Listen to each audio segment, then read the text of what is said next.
संभल में मंदिर, कुएं और बावड़ी के बाद ऐसी सुरंग मिली है जिसका रास्ता कहां तक जाता है ये कोई नहीं पता कर पाया। लेकिन माना जाता है कि सुरंग का कनेक्शन 1857 की क्रांति से है। जमीन के अंदर से निकलने वाला सच जिसने भी देखा वो हैरान रह गया। कैसे योगी आदित्यनाथ का प्रशासन संभल में दबाए गए सच को बाहर ला रहा है, इस एक्सक्लूसिव रिपोर्ट में देखिए। 1857 में अंग्रेजों के खिलाफ जो विद्रोह हुआ था, क्या संभल की ये सुरंग उसकी गवाह है? देश की आजादी के लिए स्वतंत्रता सेनानियों ने जो लड़ाई लड़ी, क्या संभल की ये बावड़ी उसका अहम पड़ाव है? क्योंकि रविवार को संभल के मुस्लिम मोहल्ले में 150 साल पुरानी बावड़ी की खुदाई शुरू हुई और जब मलबा हटा तो सामने आया इसमें 4 कमरे हैं और इन्हीं कमरों को जोड़ती है एक सुरंग। दावा किया जा रहा है कि सुरंग का निर्माण 1857 में हुआ था। अंग्रेजों से बचने के लिए क्रांतिकारी इस टनल में पनाह लिया करते थे और फिर बगावत के अगले स्टेप की रणनीति बनाया करते थे। क्या सुरंग का क्रांतिकारियों ने जान बचाने के लिए इस्तेमाल किया या नहीं, ये जांच के बाद ही क्लियर हो पाएगा। लेकिन कहा जा रहा है कि बिलारी सियासत की रानी की छावनी इसी बावड़ी में लगा करती थी। ये देखिए, अगर नीचे आप देखेंगे तो ये बावड़ी जो है, इसके अंदर ये देखिए ये गेट है और ये देखिए यहाँ से इस तरीके से जो है ये बावड़ी के अंदर लोग जो है वो आते थे। और अभी देखिए हम बावड़ी के अंदर मौजूद हैं और ये देखिए यहाँ पर एक जो कमरा है, जो कमरा बताया जाता था, जो एक तरीके से आप देखेंगे तो ये बैल्कनी टाइप का जो बावड़ी के अंदर होता था ये आपको नजर आएगा। और इसके अंदर आप देखेंगे तो एक लंबी सी आपको ये सुरंग नजर आएगी और देखिए इसको भी खोद कर यहाँ से निकाला जा रहा है। अंदर जो मलबा भरा हुआ था उसको भी यहाँ से निकाला जा रहा है और ये लंबी सुरंग जो है वो चारों तरफ गोल घूमती है, यानी कि बरामदा की तरह जो है ये पूरी सुरंग घूमती है और इसके अंदर 4 कमरे हैं, ये बताया जा रहा है। संभल के लक्ष्मणगंज में सहसपुर के राजा का परिवार रहता था, ऐसा स्थानीय लोग दावा करते हैं। कहा जाता है कि सहसपुर का शाही परिवार मुरादाबाद और बदायूं जिले का सबसे बड़ा जमींदार हुआ करता था और जब 1857 की मई में बदायूं में विद्रोह की आग फैली तो सहसपुर परिवार ने इसमें सेनानियों का साथ दिया। कहानियां ऐसी भी हैं कि यहाँ छावनी बनाई गई थी जिसमें अंग्रेजों के खिलाफ एकजुटता का संकल्प लिया जाता था और फिर यहाँ लिया जाने वाला फैसला आसपास के कई जिलों के राजाओं को बताया जाता था। सहसपुर के शाही परिवार के महाराजा पृथ्वी सिंह लोधी राजाओं के साथ इसी संभल में आकर बसे थे। कहने वाले तो ये भी कहते हैं कि संभल में कई ऐतिहासिक सुरंगें हैं जो कई दूसरे शहरों में जाती हैं और इन जगहों का संबंध अंग्रेजों के खिलाफ जंग लड़ने वाले राजाओं से है। देखिए यहाँ भी अगर आप देखेंगे तो बिल्कुल इसी तरीके से रास्ता सीधे की तरफ जाता है। एक बार हरिंदर भाई से मैं रिक्वेस्ट करूंगा, इधर आइए।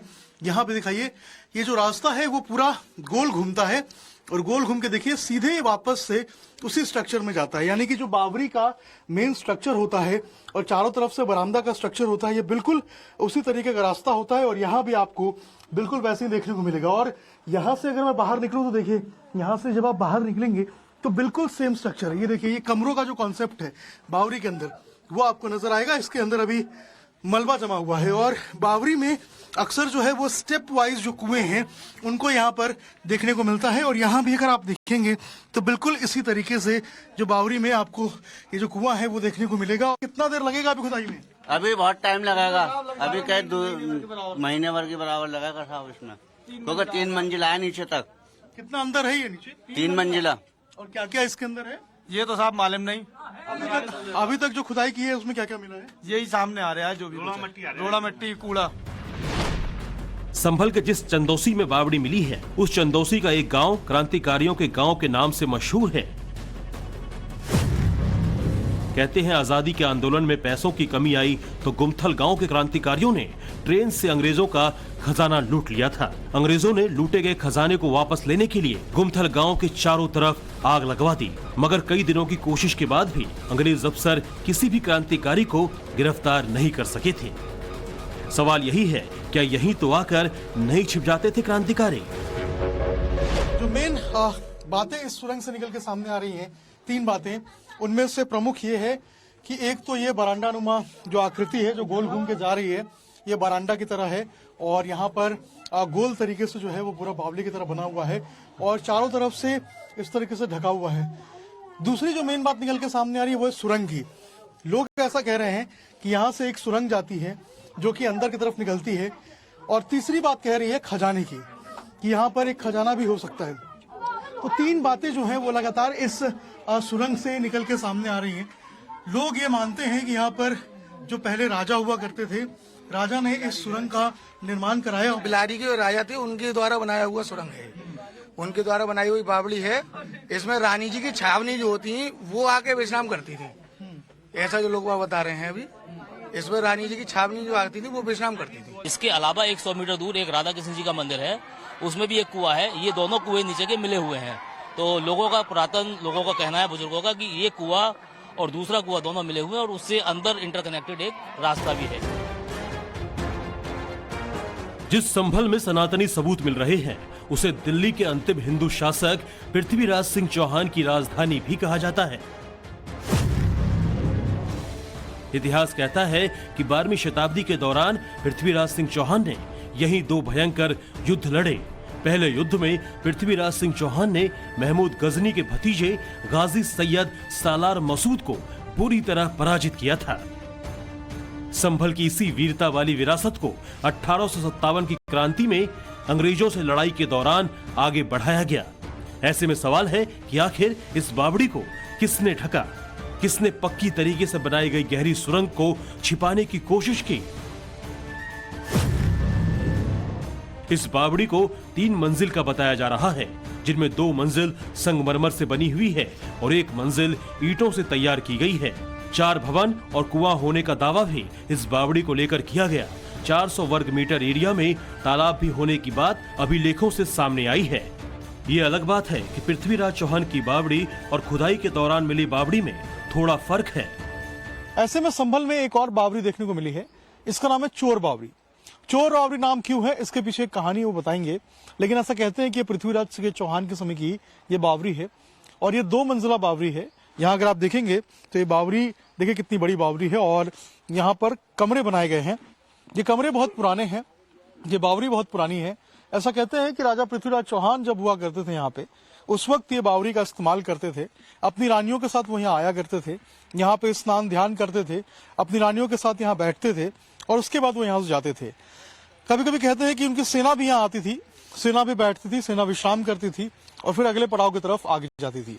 ये बावड़ी की हालत देखकर आप समझ सकते हैं कि ये कितनी पुरानी बावड़ी है। राजा पृथ्वीराज चौहान के टाइम की चीजें हैं ये, और ये एरिया भी पूरा हिस्सा है। ये नहाने की बावड़ी हुआ करती थी, इसमें पानी भरा रहता था पहले, और इसमें सुनाया राजा रानियां नहाने के लिए आते थे।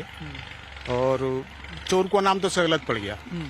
चोर को इसलिए पड़ गया कि जंगल था ये पूरा, शाम को यहाँ खेती करने के लिए कोई रुकता नहीं था डट की वजह से, तो चोर यहाँ पर ठहर जाते थे। कहा जाता है कि संभल में भगवान कल्की का अवतार होगा। तीर्थों की इस नगरी में कई सनातनी प्रमाण खुदाई के दौरान मिल चुके हैं। सबसे पहले कार्तिकेय महादेव मंदिर मिला, जिसमें 46 साल बाद पूजा अर्चना की गई, जिसके बाद बांके बिहारी मंदिर भी इसी संभल में पाया गया। 5 से ज्यादा कुएं भी संभल में चिन्हित हो चुके हैं। बाबा क्षेमनाथ धाम में मिले इस कुएं का इतिहास भी कई सालों पुराना बताया जा रहा है।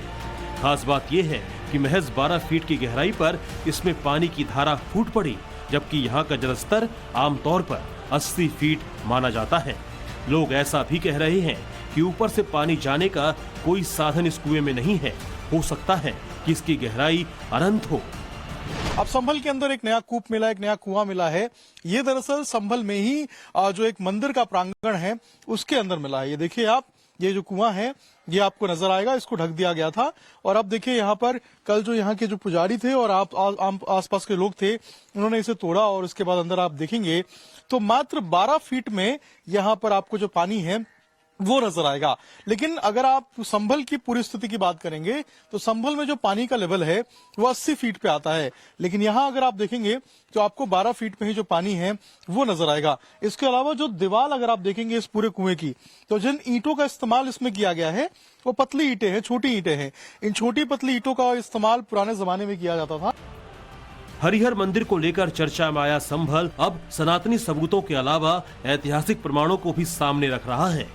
मुख्यमंत्री योगी आदित्यनाथ चाहते हैं कि संभल को उसकी पहचान वापस दिलाई जा सके। हालांकि समाजवादी पार्टी इसे हिंदू वोट की राजनीति का जरिया मानती है। ये ऐसे ही ढूंढते रहेंगे, खोदते खोदते एक दिन अपनी सरकार को भी खोद देंगे। ये भाजपा खोज इसलिए रही है, इसके खोजने से कुछ परिणाम नहीं निकलेगा, केवल हिंदू मुसलमान में दूरी बढ़ा करके अपने वोट की ठीक करने की बात कर रहे हैं।